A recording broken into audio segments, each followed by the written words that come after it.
All right, what's up, everybody? This is Cameron. I'm subbing in for Sancha today. He decided to make an impromptu trip to the West Coast. But we got Alrokar here as well, and we're going to build a real-time change data capture stream system from Postgres to Tinybird, featuring some really cool tech today. We're going to be using Supabase for Postgres, Sequin Stream for CDC, and then Tinybird for analytics. Just as we started, subscribe to Tinybird builds. We do these once a week-ish, and it's just always a live build. It's always data heavy, always kind of incorporating AI workflows as well. Just, this is how we all build now. So subscribe if you want to see more like this. Yeah, Alrokar, I'll hand it over to you. Okay. He's doing the building. I'm just here. Yeah, I mean, ask everything you want to ask, both you, Cameron, or in the chat, or if you want to say something about my cap or my pink room or whatever, you're welcome to do that. It's the chair for me. The chair, whatever. I mean, I'm here to have fun. So I'm gonna start sharing my screen. This is what we are going to be building today. We're building a change data capture CDC system. For those that you don't know, change data capture is a technique to detect and deliver changes from usually a transactional database to somewhere else. So we're going to see how inserts, updates, and deletes are synchronized, in this case, to Tinybird, so we can build real-time analytics when it makes sense, when Postgres is not enough for that, okay? And this is I'm going to go through the technical stack, and then we're going to go through like a very preliminary end-to-end build, and then we can iterate on that, okay? So we're going to use an e-commerce application I found. Maybe this is known to you, Saleor or something like that. I didn't know about it. I was just looking for transactional applications that could generate like a lot of data. And this is like the perfect example. This is an open source software for e-commerce. API first, with a lot of extensions and so on. What we are interested in is it's based on Postgres and the data model, typical orders, users, payments, channels, discounts, and everything, okay? So we're going to start from that application, and what we want to do is to bring all the information, all the transactional information, mainly about orders, to somewhere else. To start, we can use Supabase. I like one thing from Supabase that I really learned this week, that it's super easy to, as a drop-in replacement for any Postgres. So if you have, in this case, Saleor, their open source version use like a regular Postgres container, but you can use the Supabase container and then connect to the hosted version if you want. The important part here is Postgres already implements the write-ahead log, which is what we're going to use to stream the changes from the e-commerce application to somewhere else, okay? We will go into detail later. And for that, you usually implement change data capture.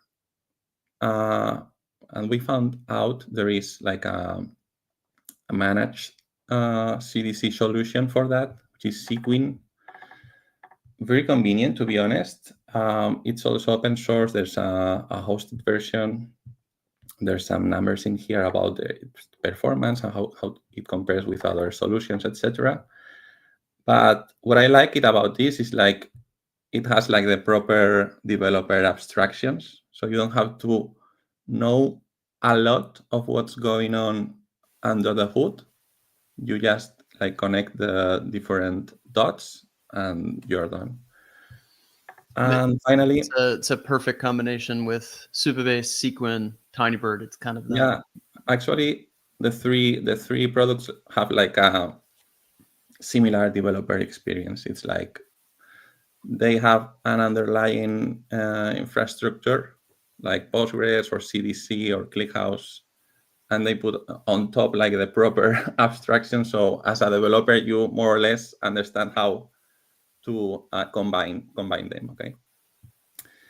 And in this case, with Sequin, it has like many sinks, they call it, where to send the changes from Postgres, and we will use the webhooks one, which connects very well with the events API from Tinybird. And in Tinybird, then once we have the data from Postgres, we can transform it, we can deduplicate it, create snapshots. In the end, what we want to do is build APIs, analytical APIs, that are going to be fast, no matter the volume you have in your e-commerce, okay? So let's go to it.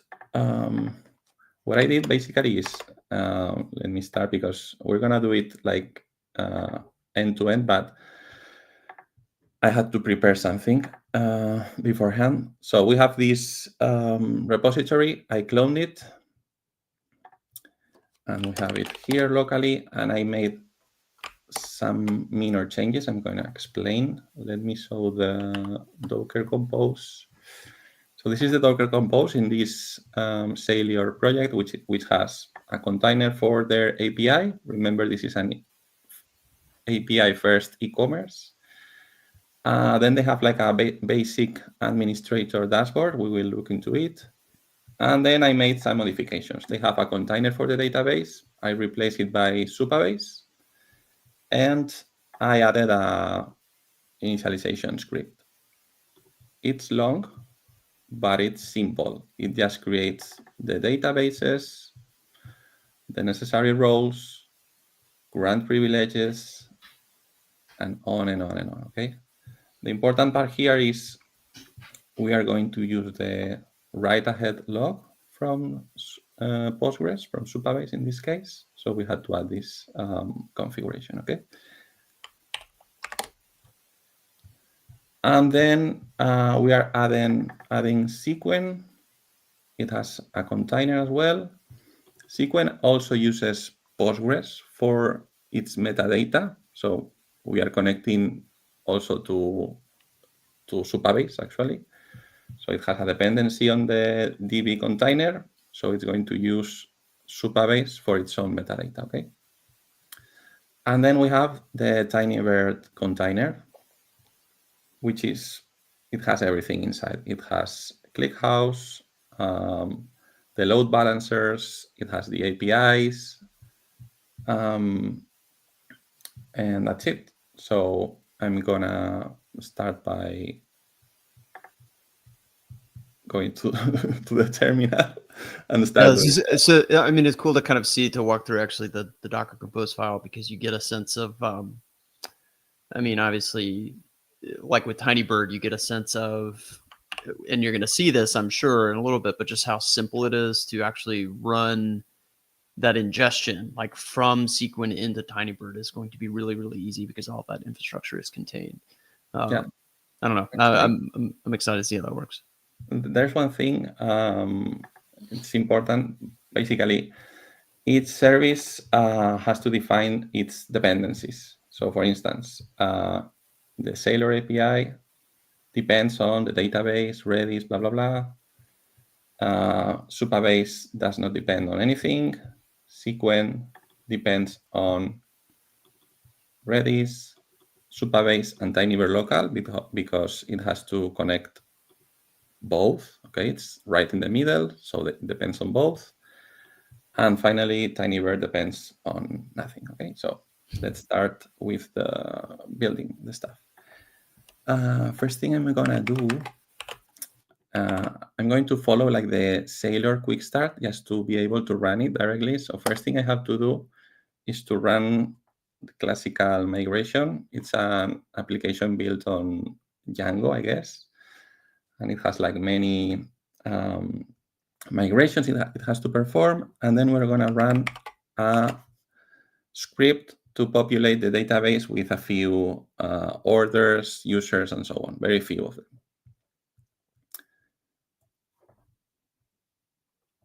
Okay.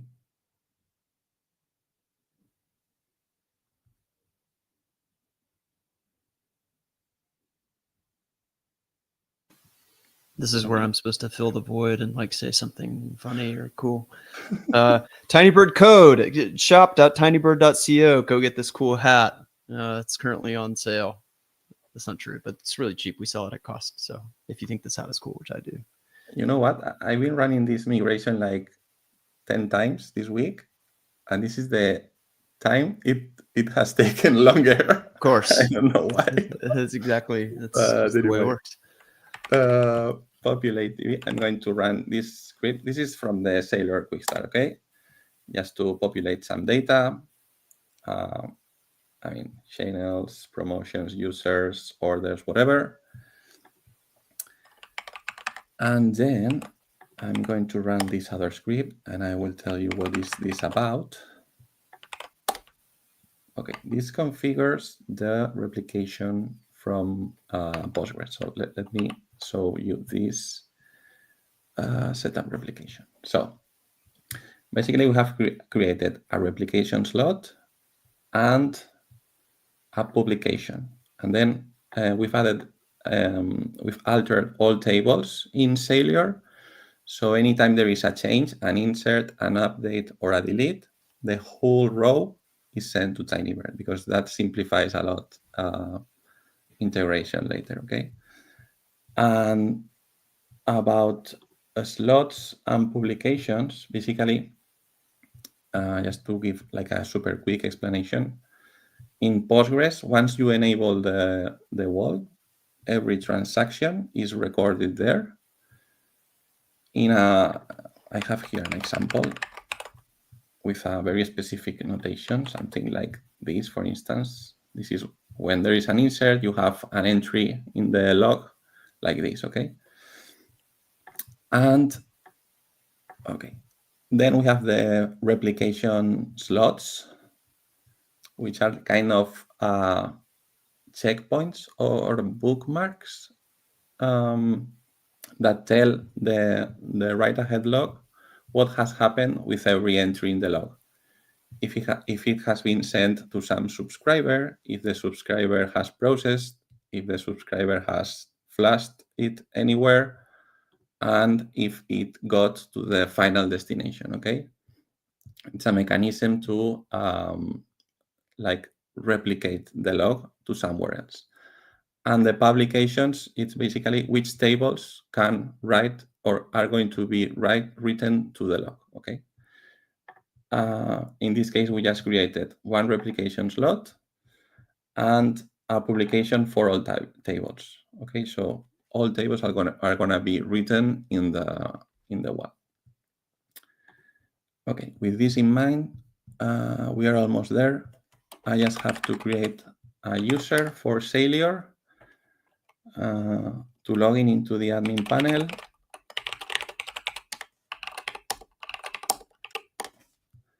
And we can start everything.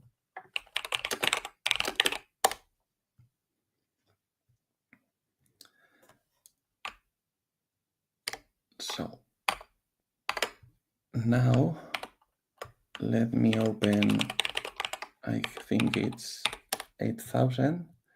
So this is the e-commerce application, your e-commerce application, in this case, Saleor. It has an administration dashboard. I'm going to log in.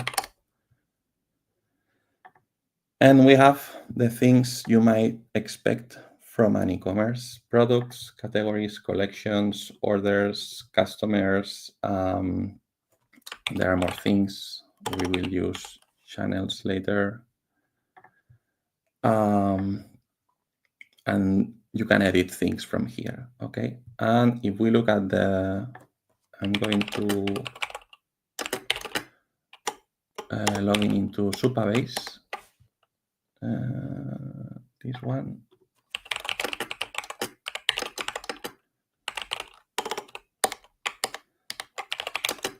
Then we have the Saleor database, one for Sequin, because we connected both to the same instance of Supabase. And in the same way, we have all the tables, okay, in here.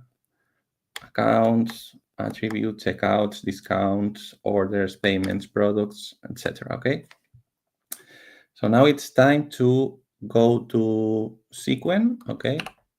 Let me show you here. So we've configured the application. First thing. Now let's go here and let's configure CDC. Localhost, this one. And let me look for the password. Well, the password, just for you to know, in this very same project, there is a playground. This is from the Sequin Quick Start. Basically, when you start Sequin here, Sequin,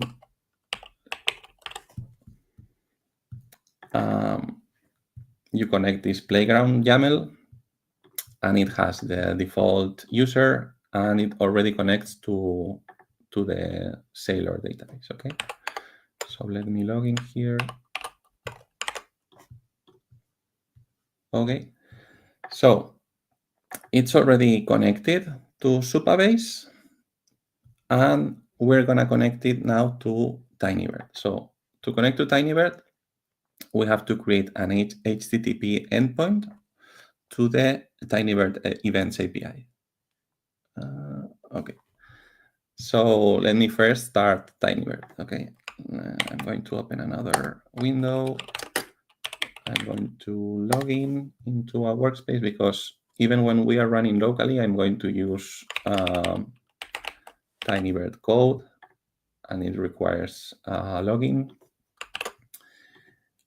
And I'm going to, so I'm going to open, let me open. First thing, I have to deploy something. So I'm going to create like an empty data source. Create a data source with a data column with a JSON string.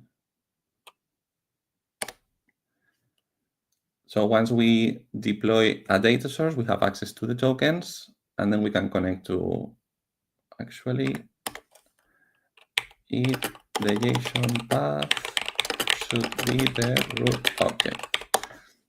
So we're going to have one single column, and everything Sequin sends is going to be in that column as a JSON string for now. Just to understand what Sequin sends, and then we can start building like the proper schema for each table. Okay. So and this is a really common pattern, right? When you're ingesting into Tinybird. Yeah, totally. Because I don't know the schema from Sequin. I don't know what's gonna send. So just send anything to a column, and then we can process it. So running TV open, I'm opening my local instance of a Tinybird in a user in the Tinybird user interface, and I can take from here the token. Okay, so let's go to Sequin. Let's create an HTTP endpoint, and we have to point to Tinybird local because this is the name of my local container.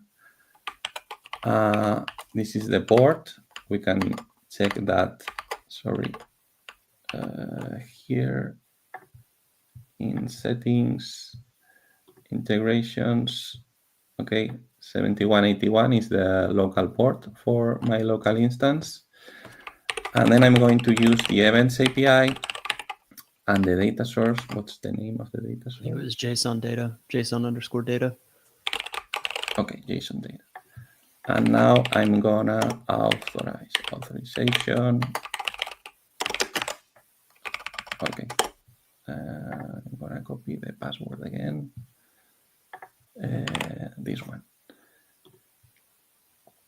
So just to be clear, that was you copied the password for the ClickHouse HTTP interface, but it's the same. I mean, it's the workspace admin token. Yeah, it's exactly the same. Yeah. Workspace admin token or the ClickHouse one is exactly the same. Yeah. So now we have Sequin knows about Supabase and about Tinybird in this case. So it's time to build the sink. The sink is going to connect both. So we're going to select the webhook sink type. And I'm going to select the public schema from Supabase. I'm going to start with a simple table, this one. I'm gonna to select everything. I want to be notified about everything. I'm going to leave this enabled. We're not gonna do any enrichment or transformation because this is something we can do at Tinybird more easily. I'm not gonna do a backfill yet, and I'm not gonna batch I'm not gonna batch messages for two reasons. First reason is it complicates a little bit the schema, and second reason is the Events API do that automatically, so there is no problem on sending like individual messages because we're gonna have like that mechanism in the Tinybird API. Now I select I should have put a better name. I don't know. I kind of like sparkling flower. It's very whimsical. And that's it. I create the sync. Okay. So now I'm going to run the backfill. This is not normal in CDC. Usually CDC is like a streaming. Is every time there is a change, it's replicated. But I think this is a very specific feature of Sequin, which you can tell, okay, do a full backfill, which is go from scan all the table and send it through the webhook, or you can do partial like filtering by date or whatever. Okay, for testing is very convenient, to be honest. So let's go to Tinybird now. Where is it? Here. And let's look at, it was JSON data, select from JSON data. Okay, so since we had two rows in the channel, let me go to here. We had two rows in the channel. They have been, and we've done a backfill, they have been replicated in here. Let me copy the message we've received and prettify it. So this is what we have from Sequin. We have a JSON object with a record. This is each column of the channel table in Postgres.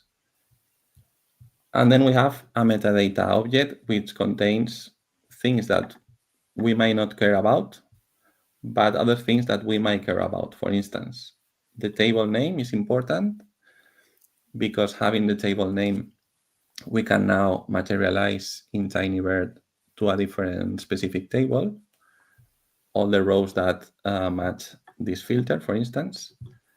And I think this is important as well. The timestamp, we can use this timestamp for the record, and the action. The action is important because when you want to deduplicate records, you receive an insert of a channel and then it's deleted. You want to know that it was deleted to deduplicate and remove that record from your analytics layer, okay? So with this in mind, I'm going to do something. Instead of having a single data source in Tinybird with a single column, I'm going to have the record column, the table name, the commit timestamp, and the action, and the metadata as well, just in case. So let me go to Tinybird code, and I'm going to tell this is a sample record, and I'm going to copy it fully.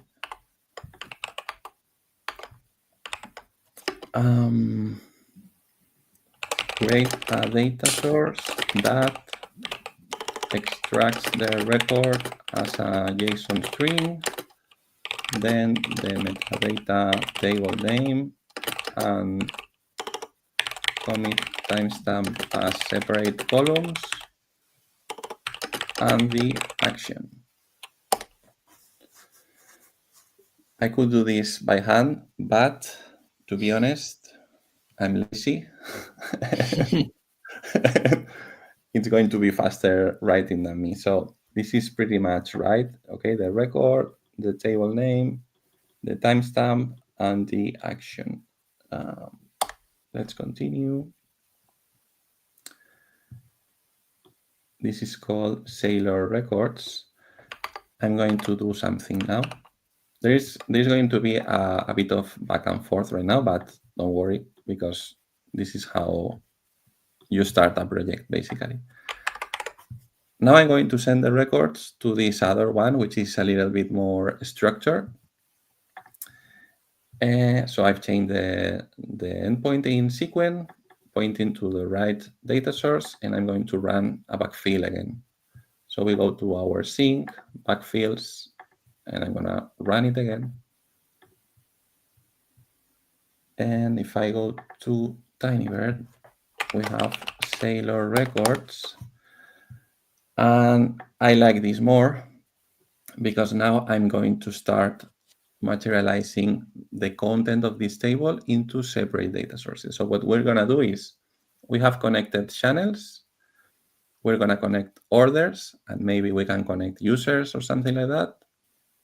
We will have separate tables with proper schema. So every column will in Postgres will be a column in Tinybird.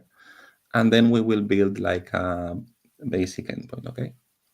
So let's start by this one, for instance. I'm going to copy this. I'm going to say create a materialized view for the table name equals channel. This is a sample record. Extract each column to a column. Extract each column. Yes, that's it. There are many ways to structure your project. I mean, there are people that prefers having like different landing data sources for each like table in Postgres. If we do that, then we have to build like many HTTP endpoints in Sequin and many syncs, probably depending on how Sequin handles syncs and so on. Maybe that can scale better from their side, but for now, just for like the first version of this project, I will do like one endpoint for everything. So it doesn't matter if it's channels, orders, or whatever, we're gonna receive it here. And then we do the transformation to the different tables in Tinybird, okay? Okay, let's see. So it seems it's going to create the materialized view and the materialized data source. Let's move on and see what happens. And I guess while we're, well, that was fast. Yeah. Okay, let me check. Yeah, that's fine. So this is the destination data source. Basically, it has the same columns it has in Postgres. Actually, we could check if we do channel. We see there is like basically the same thing. ID, name, slag is active, blah blah blah. Actually, we don't need to sync everything. For instance, this being like a dimensions table, maybe we just want the ID and the name and a few other columns we are going to use for any analysis we want to do. But let's move on like this. And this is the interesting part to me, which is this is a pain to write. I mean, you can be like half an hour trying to nail this. And it did it in like 30 seconds or less.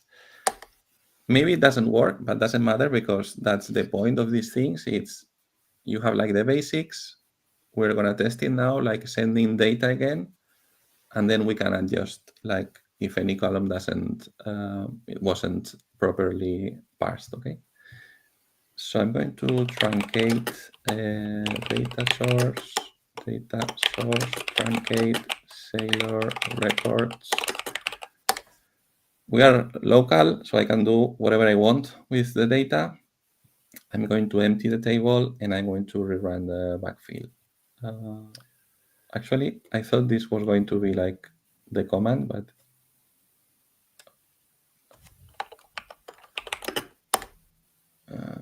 okay, that's much better. So if I run any command in the Tinybird code terminal, it's going to be run directly. If I write something that looks like a command but it's not, then we have a problem. Okay, so let's rerun the backfill. And while you're rerunning the backfill, just kind of like some Tinybird fundamentals for those who are maybe less familiar or coming from the Postgres world. Materialized views in Tinybird by default they run on an ingest trigger, and so what's basically happening here is as new records from the Postgres write-ahead log hit Tinybird via Sequin, that parsing is happening immediately on ingestion, and so you're not having to like schedule or do that any you're not having to manually trigger this. This is happening automatically as new data arrives. Actually, it's nice that you mentioned that, because we're having 4 rows when it should be 2, because when I wrote when I created the materialized view, it was automatically populated. So we had the 2 rows we already had in the table before truncated, plus 2 other rows from the second backfill. Okay, but that's fine. Yeah, you didn't truncate the downstream. Yeah, that's it. Yeah. Seems like a good time to talk about deduplication. Yeah, let's go for it. So the thing is, all columns seem more or less right, and let's go to how the duplication works. I have this as a reference. This is from the Tinybird documentation. Maybe I can share in the chat. Here it is. So what I'm going to use for this specific table is a ReplacingMergeTree, which is a specific engine from ClickHouse that deduplicates based on the sorting key. So in this case, whenever we get some record with the same primary key, we know we have to duplicate them, okay? And let me look. Okay, here it is. And to deduplicate, we are going to use the commit timestamp. So it's going to deduplicate by ID and the latest timestamp. And we're going to include this other setting in the engine, which can take into account deleted rows. Okay, so we're saving the action in the data source just to be able to do that. So if we look at let me look one thing, because if we look at the data source, the channels, I'm going to the editor. This is not a replacing merge tree, so I'm going to use Tinybird code to create a replacing merge tree, and we can see an example of how to deduplicate. Convert the channels MV table into a replacing merge tree, order by ID, and the duplicate and version is the commit timestamp, and add an is deleted column to the materialization when the action is delete.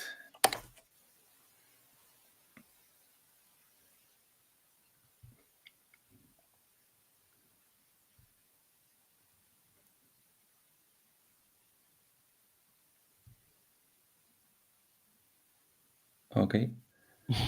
So with this in place, okay, this is first, it decides what to do, Now it's gonna show like the diff, I hope, like the changes it's gonna do in the data source. And the important thing here is we are changing settings in a data source that are immutable in ClickHouse. And this might look minor, but it's actually huge.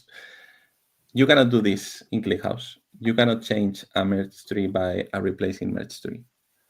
Either locally or in production, you cannot do that. And the thing is, Tinybird supports it because it has like the proper abstraction to do what it takes to do, which is create a separate table with the proper engine, repopulate the data, and then switch both in an Yeah, and I atomic think way. I was gonna say it's important to call out too. Like obviously you're working locally, you're not actively sending events, and so even if you had to do it with ClickHouse, yeah, it wouldn't be as painful. But if you were actually working on this live in production and you had new events arriving, that would actually be really painful. And what Tinybird does in the background is actually manage all of that ingestion and sort of making sure that all of the sort of auxiliary tables are set up to receive ingestion as the transformation is happening, so that the end result is you get a migrated schema with no data loss, even as new data is arriving in the midst of that migration. And that's really hard to do. That Tinybird just does that for you.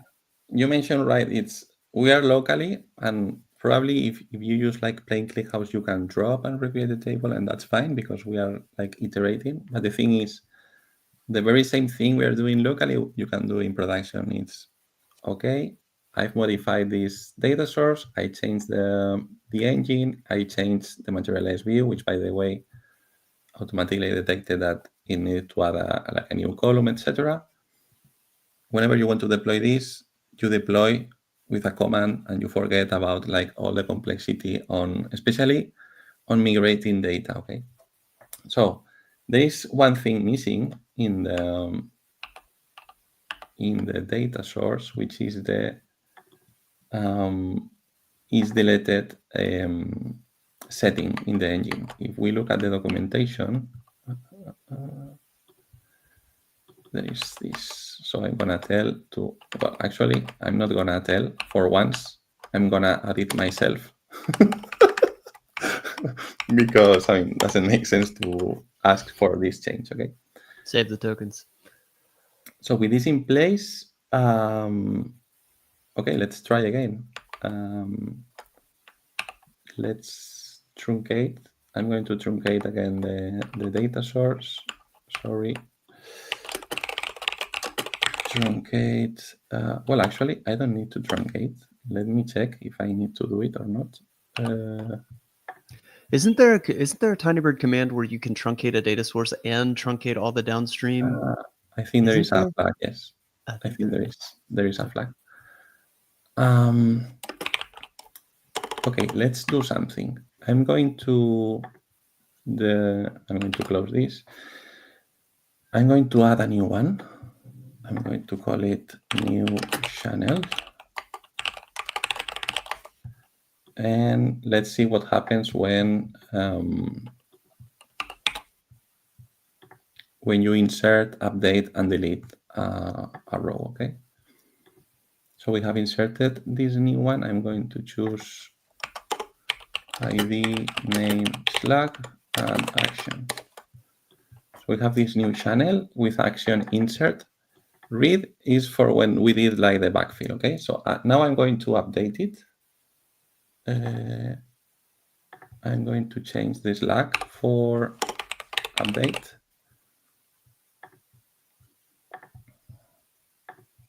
So now we have two rows with the same ID. Let me put the commit timestamp. Same ID, different timestamp. So the thing is, look at this, what I have done. If I just query the data source, it's showing two duplicated rows because the replacing merge tree, let me look for the, here it is, replacing merge tree. Let me see, where is it? Here. Okay. The duplication happens on the background when you use replacing merge tree. That means whenever a merge is done in ClickHouse, it's going to look at the engine settings, the sorting key, the version, and the isDelete setting, and it's going to duplicate automatically. But this is a background job. So until it happens, you may have a few rows duplicated, like in this case. So for those cases, whenever you use a replacing merge tree, you have to use the final keyword, which is going to take like the smaller parts that haven't been merged yet, and they are going to be combined and duplicated based on your logic. So in this case, since we did an update, and that was the last change in that row, this is what we have now in Tinybird for doing whatever analysis we had to do, okay? Now let's try with the delete. Sorry, delete, here it is. So I'm going to delete this row, and same thing. Remember we had in the table this setting to this column, and this column was being populated from the action in the original source. So whenever there is an action delete coming from Sequin, this is set to true. Then the replacing merge tree knows it has to mark this as deleted. Actually, I'm not sure if it's working right, but a good practice in these cases as well is where is delete equals 0. And the final comes in here.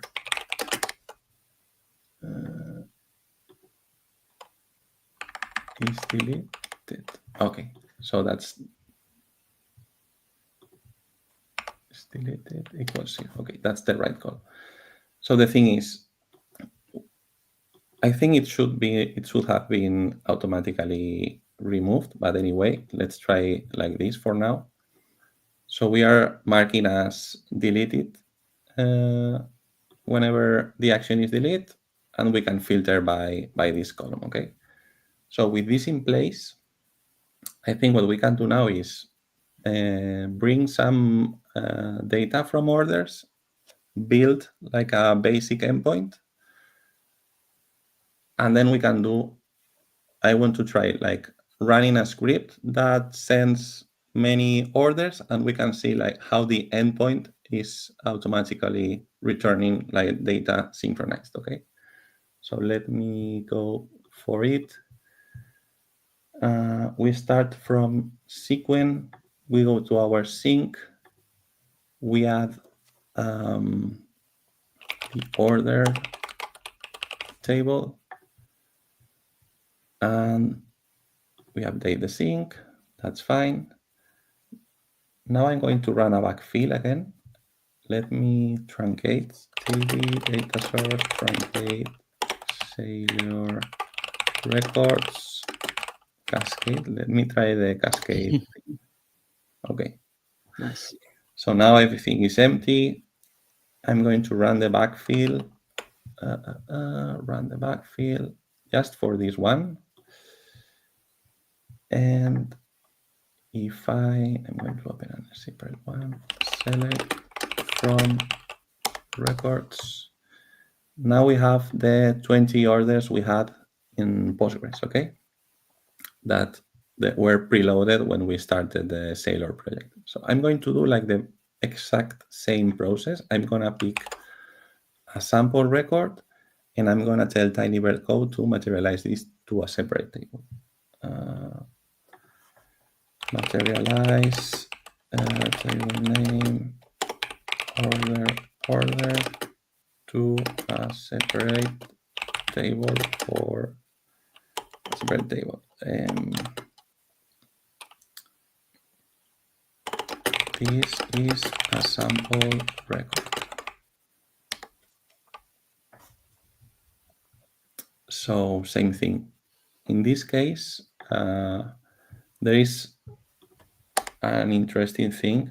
I think it's going to happen something because I realized, for instance, the amounts are sent as strings. Oh, And interesting. the JSON parser usually is like very strict. So if this is a string, this is going to be parsed as string. So we need to be aware of that because we might need to iterate a little bit. So for instance, let's take a look. Okay, look at this. So I'm going to move on until the end. I'm not going to use a replacing merge tree in this case. Use a regular merge tree because there is another strategy. I want to show two strategies to deduplicate. We have the replacing merge tree and we have the ArgMax, okay, which basically is going to do a similar thing. It's going to take the latest inserted row and the last value for each one of them, okay? And use RMax for the duplication. So I'm curious, these two strategies, kind of the trade-off in performance and like when you would use one or another. Do you have any kind of thoughts on that? Actually, it's I really like this guide because I mean it mentions what you actually asked. This is like the worst thing you can do in terms of performance, which is deduplicating at query time. Because it's gonna do like an aggregation on a table that might grow, but anyway, we are doing it just for the sake of explaining the thing. Second best way is using replacing merge tree because ClickHouse automatically is going to be deduplicated in the background, and you're gonna have like a smaller parts with duplicate values. You can deduplicate with the final keyword. And there are two other strategies which can scale much better and require a little bit more of work. And we are not going to explain them today, okay? Let me show you very briefly because I'm going to go right to this explanation because I think it's pretty interesting. Usually when you build something in Tinybird, usually you have some raw data and you run queries on top of it, and that's fine. Whenever that's not enough, you create materialized views in the same way we are doing now, like just to transform data, so you don't have to do it on every request and on every SQL, on every request to an endpoint. You create a materialized view, they are incremental, etc. But this strategy doesn't work well for the duplication because of how materialized views are designed. They process like chunks of the data as they arrive, and they don't know about the historical data which is in the table. So if you receive an update for a primary key, the materialized view doesn't know there is a previous version of that primary key, let's say. So the solution is doing like that operation in batches using copy pipes. A copy pipe is like doing like an insert on the whole table or a part of it.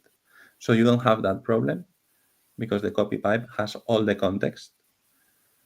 So you run a copy pipe on schedule and it deduplicates, and then you can build your endpoints. But then if you just do this, you have one problem, which is then this is not real time because this copy pipe can take seconds, minutes, or hours. So this is the right strategy in this case, which is you do copy pipe like for deduplicating like big chunks of data, and you do it like periodically, once a day, for instance, or once a week, depending on your on the scale of your data. And then you combine in your endpoint the data you have deduplicated like in batches with the one that's coming live on a replacing merge tree. We know a replacing merge tree a limit in which is performant, and it depends on your scale. If you generate, for instance, 10 millions of rows per day, then that's fine.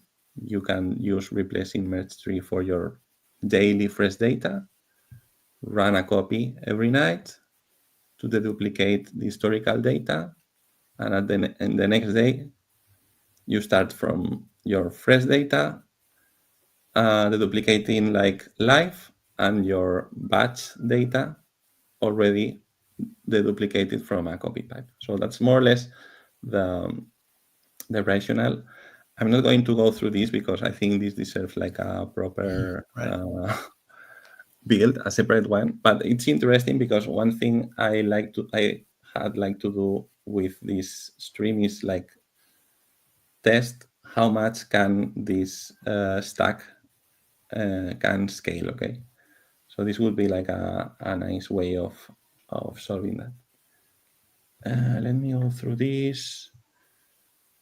Okay, so we have the materialization. We told to change the replacing merge tree for a merge tree, so we can show like the two different ways of deduplicating.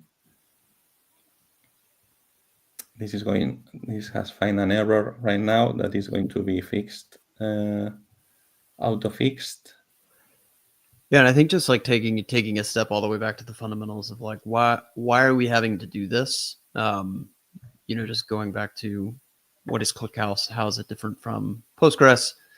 ClickHouse doesn't handle updates and deletes in the same way that Postgres does. ClickHouse actually running background mutations to do that, and so the traditional way to actually copy data or to replicate data from Postgres to ClickHouse is you're creating an event log. So you're actually you're rebuilding state from that event log, and so that's actually how we're doing. That's why we have to deduplicate, because we're not doing those traditional updates and deletes on a ClickHouse table. We're just writing new events into a log, and then we're sort of processing that data, and that's just kind of a fundamental difference, I think, in how transactional versus analytical, OLTP versus OLAP works. Yeah, that's it.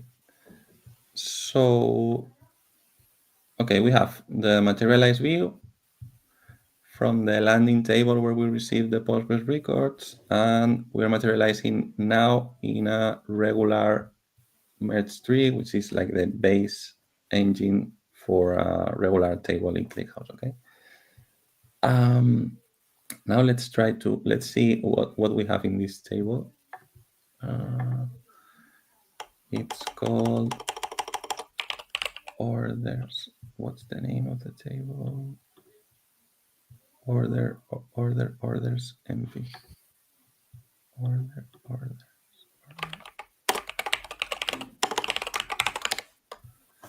Okay, let me look at the.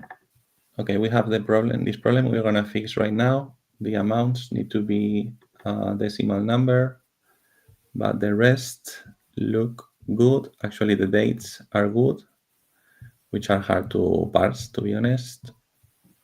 And yeah, I'm just gonna tell to fix this, the amounts. Use decimal numbers for the columns with an amount.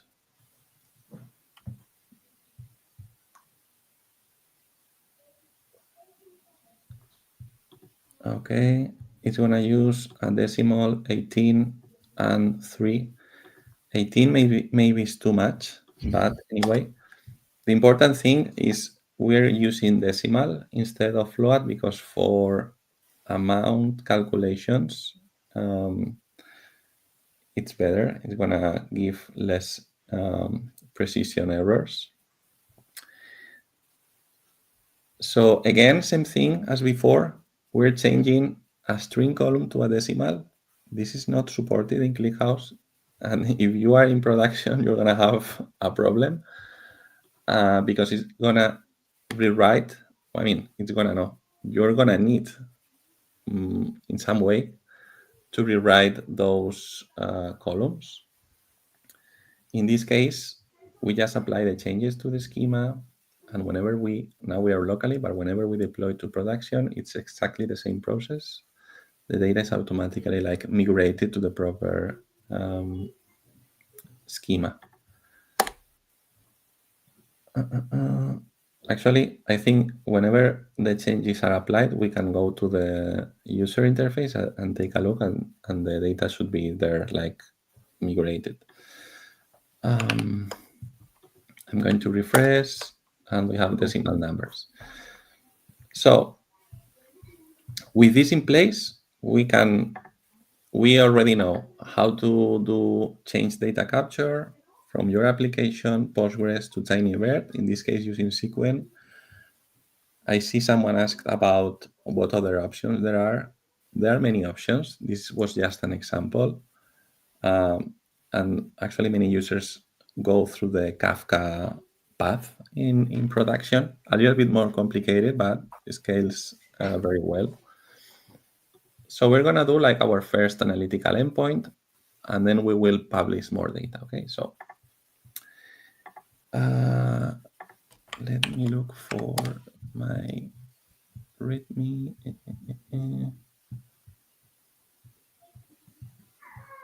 Okay, so we have channel and order. So we can create an endpoint to compare sales performance across different sales channels like this.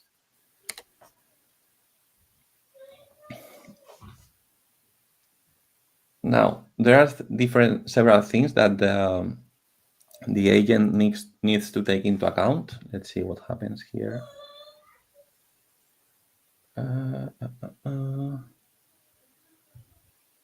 Join. Okay, we have orders.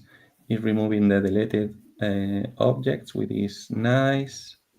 It's adding some parameters to filter, and it's missing something here. Remember, whenever there is a replacing merge tree, we need to use the final keyword. So I'm gonna tell to do it. Use the final keyword for this one, and deduplicate the orders MV. Let's see how it works now. I'm also curious, it does if we support that qualify window function. Right. But hey, we'll see. Let's see if it builds, and then yeah. This is nice because okay, it's perfect. It's deduplicating by the last timestamp. This is fine.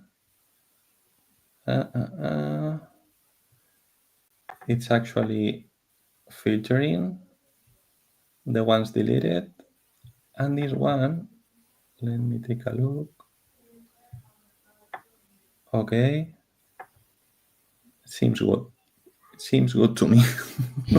So let's see what happens. Okay, you're gonna use aggregate function ArgMax ID in the here. It needs to use like an alias or something. ID.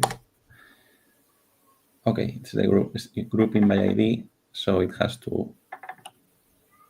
doesn't need to perform an aggregation on it.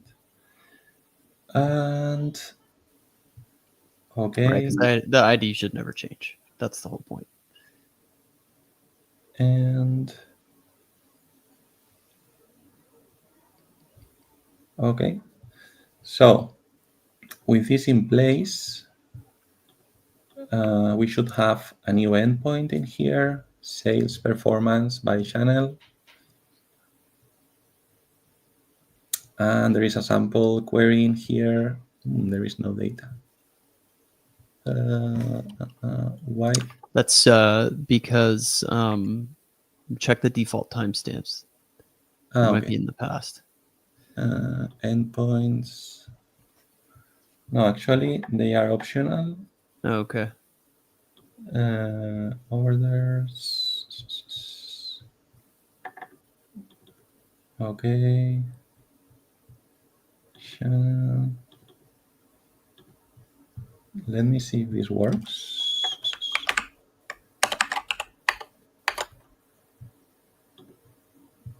Explorations.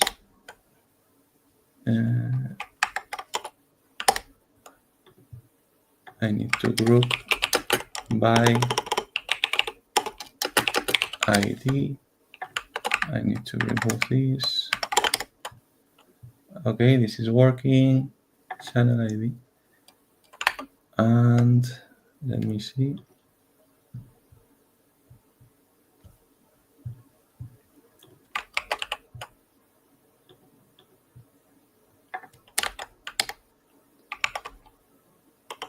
Okay.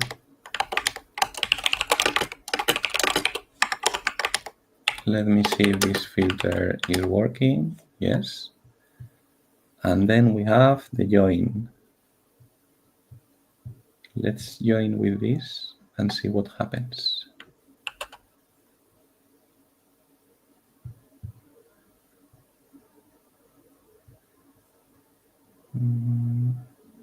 Okay.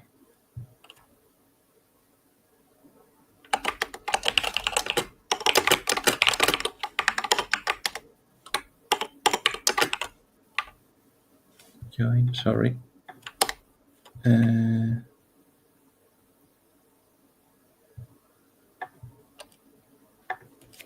As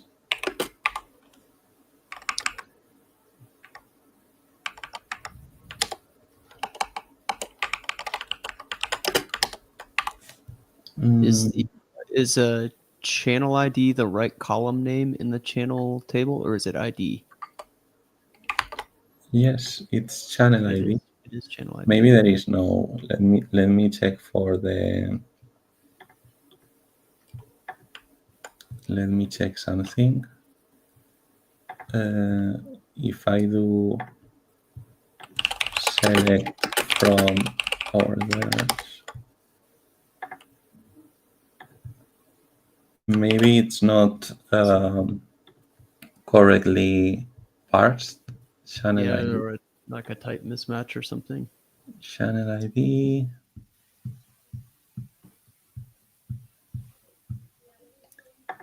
Int 32 and oh, it's empty. Ah, right, because I truncated everything and didn't backfill the channel.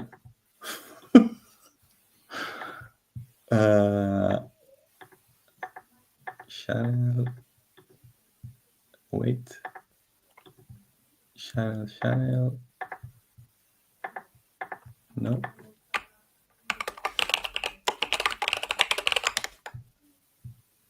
Okay, let me rerun it. Run channel.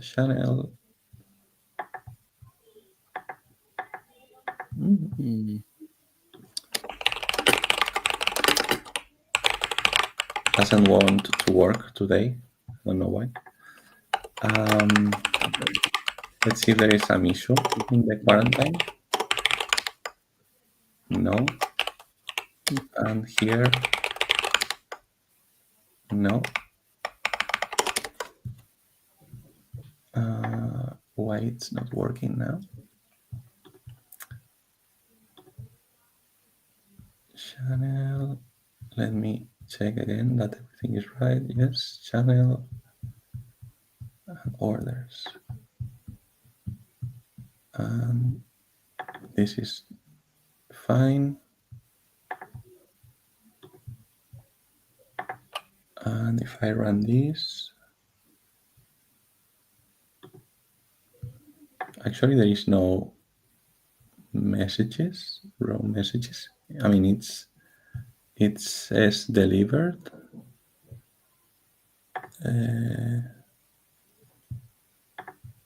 Let me see. No. Let me see if the token changed for some reason. Edit. No, in the endpoint.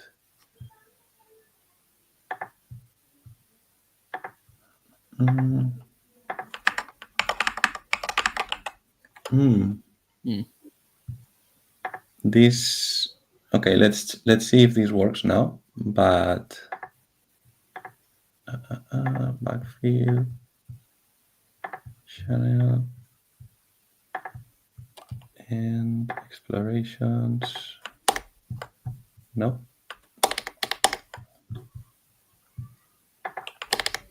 This is weird. I don't see the error, to be honest, but let's try again. Let's do another sync. It's the easiest thing we can do now. Let's include channel again.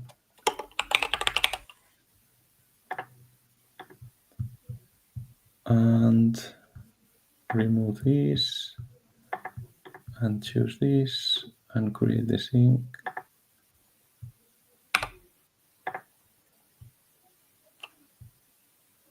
And if we do a backfill,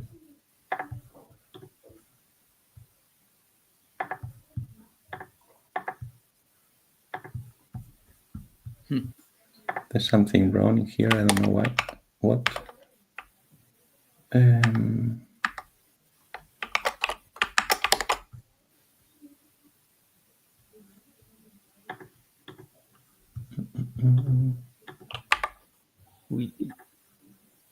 Can you check the logs for the events API? And like, are you getting? Yeah. Oh, okay. There is an error, right? Reverse that exit. Oh, okay. So let's try something. We can clear the workspace. There is some error in the workspace. I'm going to clear it and start from scratch. So now, if I go here and I try to backfill everything. Just clarify what you just did there. Well, you cleared the workspace, so you might have to update the token. Yeah, that's right. In the endpoint.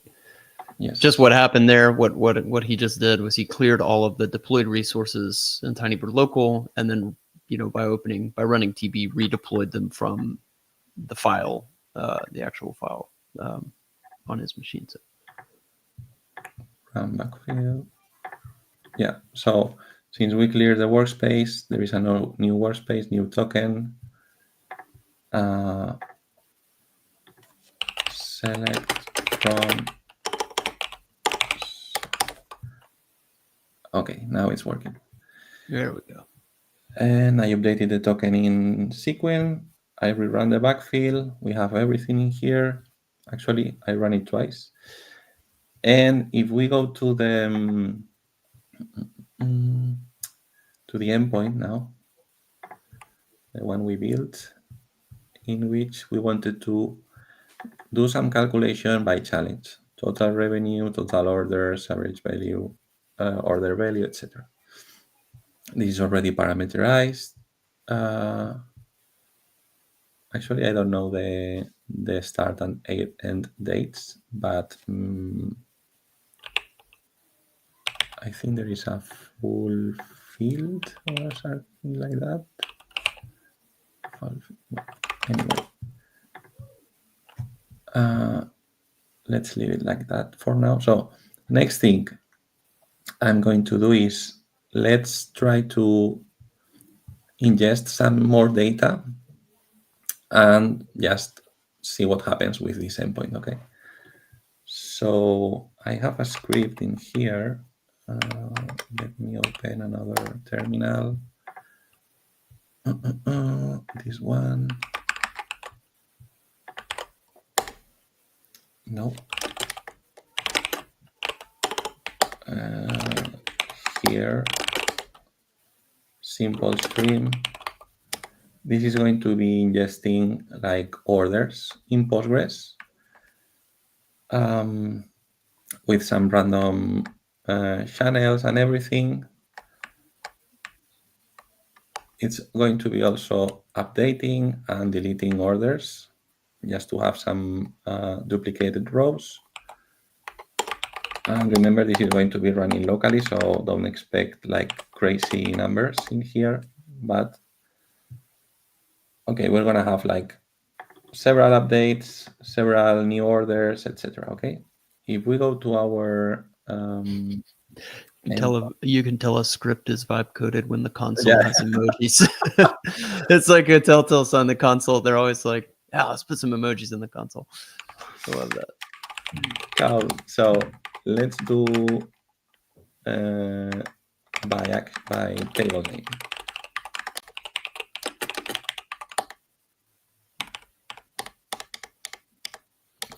So there is some orders coming in.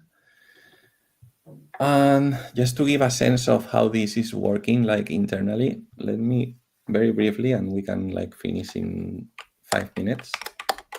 If we go to Supabase, to Postgres, we can see what's going on behind the scenes, okay? Because there is some, let me check. There is some system tables, for instance, the replication slots, that tell us for the replication slot we created at the beginning, which was sequence slot, how much data has been written in the wall that hasn't been flushed to the, in this case, to Tinybird, okay, which is the subscriber. So with this, what we can see is that both, in this case, Sequin is like doing some buffering. It seems like it buffers like 1 megabyte or something like that.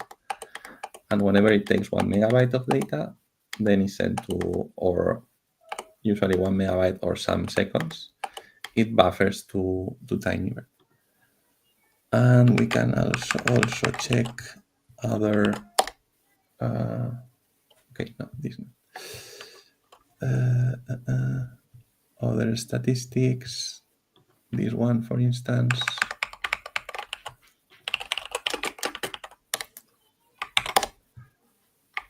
One second, let me format this.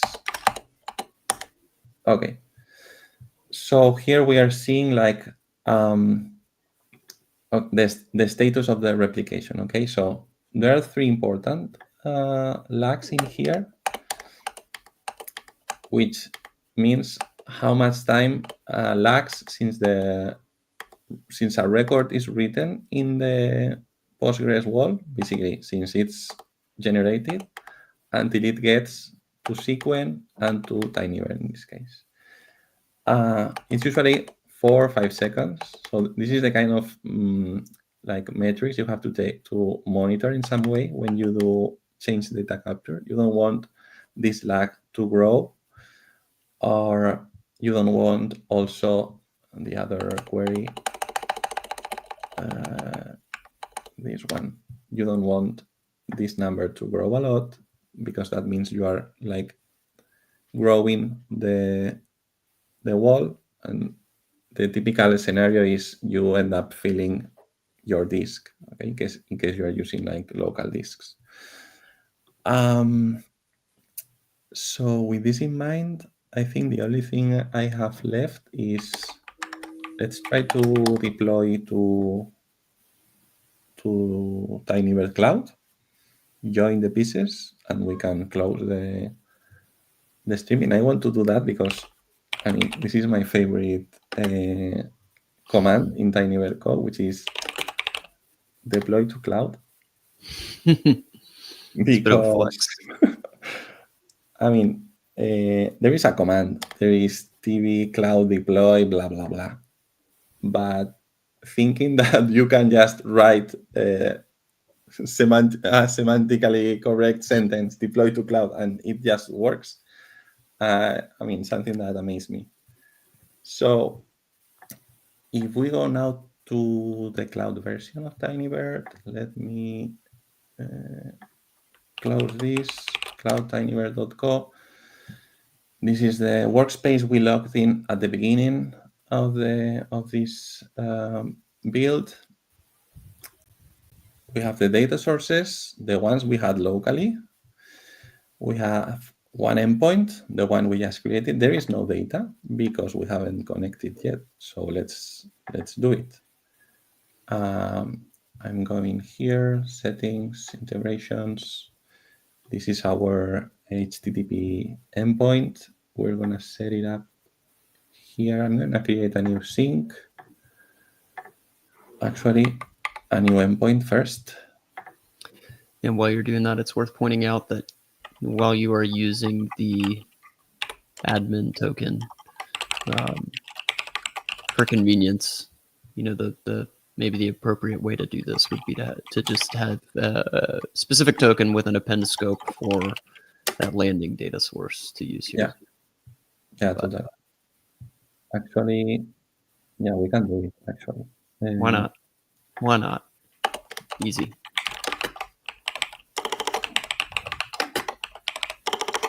Actually, I'm doing it manually. I'm sure I've made a mistake. No, I think you got it right. That looks like the right syntax to me. So see, this is the landing table. I'm going to add a new token with this name and this scope. And let's deploy again.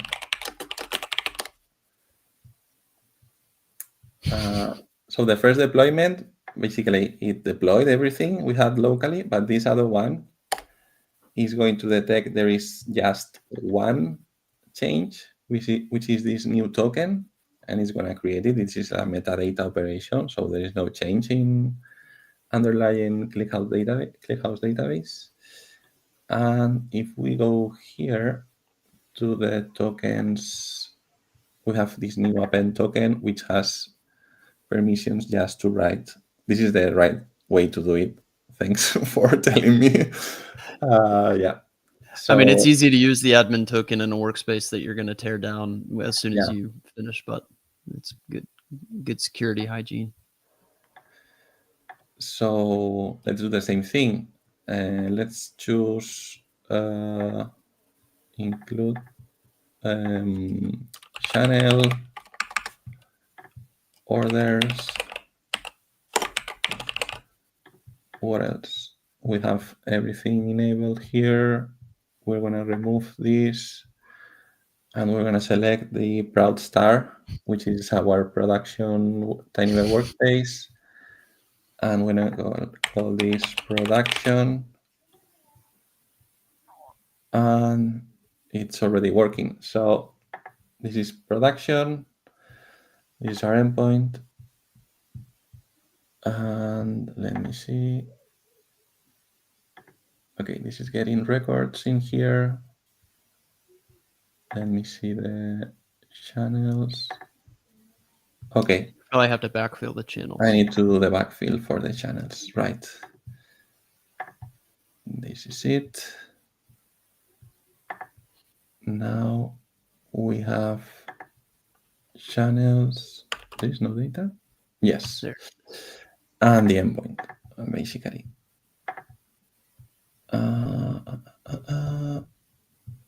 So this is ready to be integrated somewhere else. It's being updated in real time. I mean, it's ready to be integrated someone else if if everything wasn't in my local machine except Tinybird, but you get the idea, okay? So this is the whole thing. So this is increasingly going up. Yeah.